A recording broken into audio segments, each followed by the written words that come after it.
Assalamualaikum warahmatullahi wabarakatuh. Perkenalkan, nama saya Nela Kusuma Putri dengan NIM 230304268 dari Fakultas Ekonomi dan Bisnis, Prodi Manajemen, dengan dosen pengampu Bapak Iqbal Ahmad SEMM. Baiklah, kali ini saya akan menjelaskan sedikit tentang materi yang ada di mata kuliah pengantar manajemen. Materi pertama yang akan dibahas yaitu konsep dasar manajemen dan organisasi. Yang pertama yaitu ada pengertian organisasi.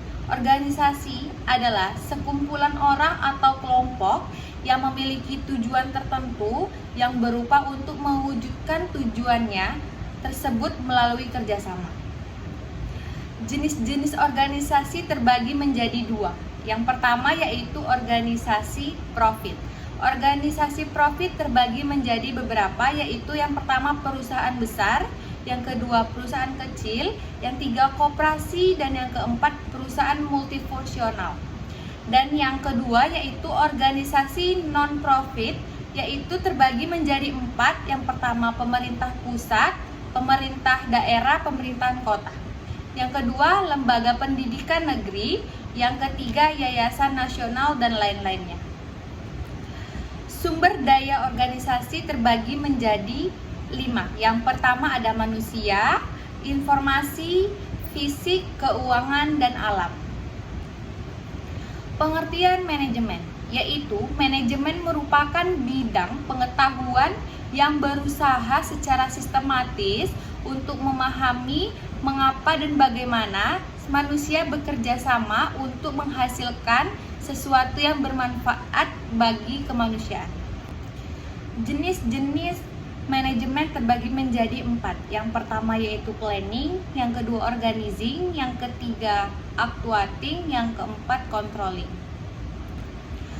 Fungsi-fungsi operasional dalam manajemen yaitu manajemen sumber daya manusia, manajemen pemasaran, manajemen operasi, manajemen keuangan, dan manajemen informasi. Materi yang kedua yaitu adalah manajer dalam kegiatan manajemen. Arti dari manajemen tersebut adalah orang yang melakukan kegiatan manajemen.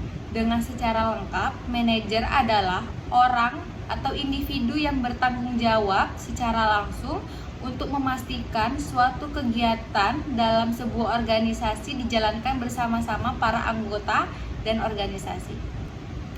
Adapun keahlian manajemen atau managerial skill. Yang pertama yaitu keahlian teknis, yang kedua keahlian berkomunikasi, yang ketiga keahlian konseptual, yang keempat keahlian dalam pengambilan keputusan, yang kelima keahlian dalam mengelola waktu atau time management skill. Adapun tingkat-tingkatan manajemen, yang pertama yaitu manajemen tingkat puncak, yang kedua manajemen tingkat menengah, yang ketiga manajemen tingkat pertama atau supervisi, dan yang terakhir manajemen non-supervisi. Apa sih itu manajemen sains dan manajemen seni?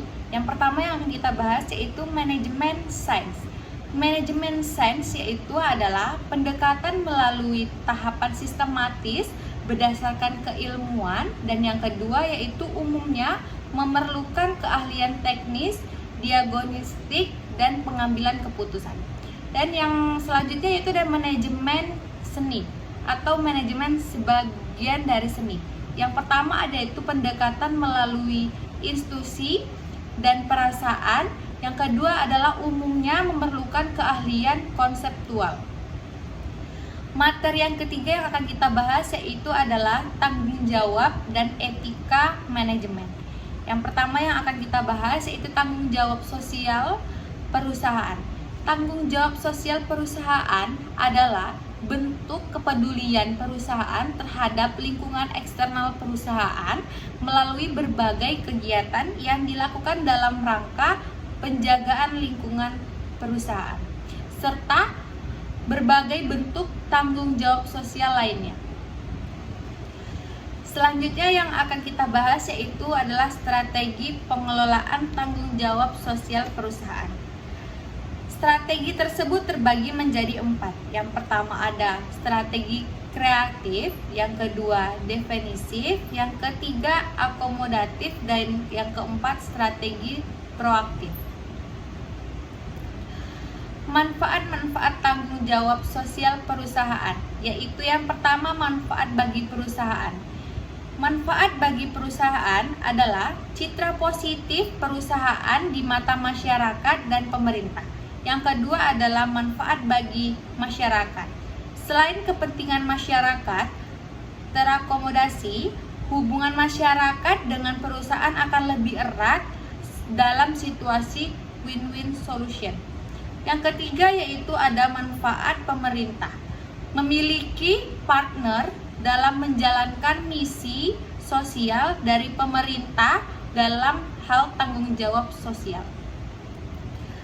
Upaya untuk mewujudkan dan meningkatkan etika manajemen. Yang pertama yang harus dilakukan yaitu pelatihan etika, yang kedua advokasi etika, yang ketiga kode etik, dan yang keempat keterlibatan publik dalam etika manajemen perusahaan. Materi yang keempat yaitu adalah perencanaan dan manajemen strategi. Yang akan kita bahas pertama yaitu adalah perencanaan. Perencanaan adalah proses menetapkan sasaran dan tindakan yang perlu untuk mencapai sasaran tersebut. Pengertian dari manajemen strategi.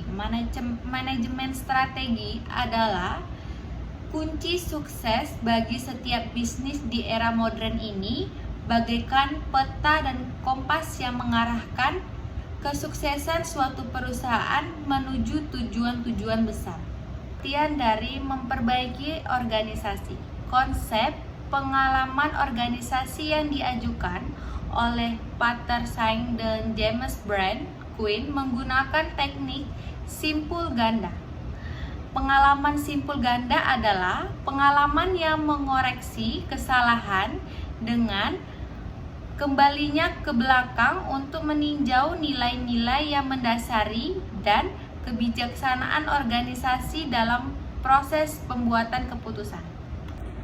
Materi yang terakhir yang akan kita bahas yaitu adalah manajemen sumber daya manusia. Pengertian dari manajemen sumber daya manusia adalah suatu proses serta upaya untuk merekrut dan mengembangkan serta mengevaluasi keseluruhan sumber daya manusia yang diperlukan perusahaan dalam mencapai tujuannya. Adapun macam-macam proses manajemen sumber daya manusia terbagi menjadi 5, yaitu yang pertama Human Resource Planning atau perencanaan kebutuhan dan pemanfaatan sumber daya manusia bagi perusahaan.